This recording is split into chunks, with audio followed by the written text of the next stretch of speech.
Brian, get out! Brian, leave! Holy. This video does have a trigger warning because after watching it, you will feel anger. And that's the correct emotion you should be feeling after watching how these two police officers, who are now under internal investigation, handled this fight between a white high school bully and a black 14-year-old middle schooler who was just trying to defend his friend while they were at the mall. Now, I can't show the whole video on TikTok, but here you will see the entire scene play out. Is this another case of internalized racism and bad policing, or is this something else? We'll get into it. But first, I am Joe Stone, and this is the Church of Joe Stone podcast. Welcome. The champ is here. Ladies and gentlemen, the heavyweight champion of the world has arrived. The response by two police officers to a fight on Saturday at the Bridgewater Commons Mall is under an internal police investigation after the video of the altercation shows the officers pinning a black teenager to the ground and handcuffing him, while the white teen involved in the fight was allowed to sit on the couch even though the black teenager at no point resisted. Now, some are calling this an example of racism because the victim of the crime was arrested while the white perpetrator was not. And while both of the boys are fighting, only one was treated with aggression and had a knee put on his back and was handcuffed. Only one was banned from the mall for 3 years, and only one had his mother told by mall security that they would be charged for breaking a table, even though it was the officer tackling her son, her black son, that broke the table. Right now. Go outside right now. Go outside. No, right out there. Go. You're talking to an angry. Get out. Go outside right now. Go outside right now. You're talking to an angry. What do you do? You know I didn't have my face. Oh shit! Come outside. Oh shit! Yo.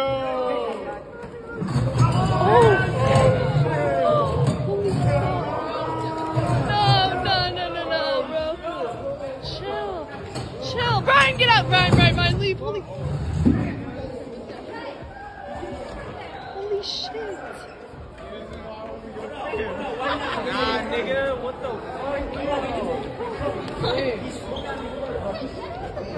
Holy shit! Oh no! Holy fuck! Yo, it's because he's black. Racially motivated.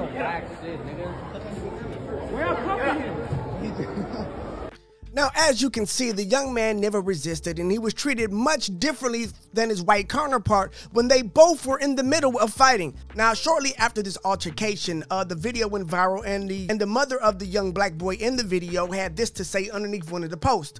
My son, an 8th grader, interfered with the high school boy bullying other kids in Bridgewater Mall. The high school boy then proceeded to put his hands on my son, which resulted in the fight. Cops then came in and placed the high schooler on a couch and pinned my son on the floor, placing her knee on his neck and putting him in handcuffs, letting the high schooler stand there free and barely touched. Is this how cops work? Pinning underage boys to the ground? And I feel like the mother raises legitimate concerns. These were two kids fighting, and the bigger, stronger, older kid wasn't the one that was met with all the aggression. The smaller, younger black kid was, and while he didn't resist, was definitely treated like he was. Now, we don't know what the police knew going into the situation, and I understand walking into a fight in the middle of it is not the most simple situation to de-escalate or to handle in the heat of the moment. But at the same time, they knew, I'm pretty sure, that they were dealing with kids, and even not knowing exactly what's going on doesn't account for the disparity in force used with the kids. Especially when, again, the young black man never attempts to